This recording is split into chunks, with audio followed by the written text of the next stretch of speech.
అన్నయ్య college fee కట్టాలి, ఒక 1000 రూపాయలు ఇవ్వవా? ముందు నువ్వు ఆ చదువు మానేసి ఏదైనా షాప్లోకి పనికి చేరు.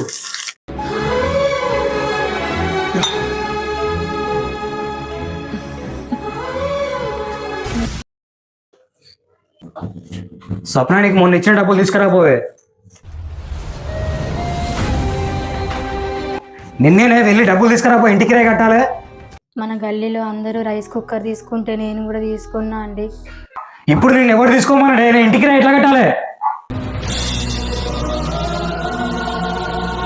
ఒక్క పని సరిగ్గా చేయవు, నీకు డబ్బులు ఇచ్చి నాయ బుద్ధి తక్కువ. అన్నయ్య మధ్యలో నువ్వు కదనేది ఏంటో చెప్పు. ఈ డబ్బులతో ఇంటికి రాయి కట్టండి అన్నయ్య. అంత డబ్బు నీ దగ్గర ఎక్కడే? అది నేను వర్క్ ఫ్రమ్ హోమ్ లో జాయిన్ అయ్యాను అన్నయ్య. ఫ్రెండ్స్, మీరు కూడా ఇంట్లోనే ఉండి నెలకి 20,000 నుండి 40,000 వరకు అయితే సంపాదించుకోవచ్చు. ఇందులో part time or full time work చేసుకోవచ్చు. మెయిన్ ఆర్ ఉమెన్ ఎవరైనా జాయిన్ కావచ్చు. 10th ఇంటర్ డిగ్రీ చేసి ఖాళీగా ఉన్నవారు, ప్రస్తుత ఆదాయం సరిపోక ఇబ్బంది పడుతున్నవారు, గృహిణులకి ఇది ఒక మంచి అవకాశం. రోజంతా రీల్స్ చూసుకుంటా మీ టైం వేస్ట్ చేసుకోకుండా వెంటనే స్క్రీన్ మీద కనబడుతున్న నంబర్లకైతే ఫోన్ చేయండి.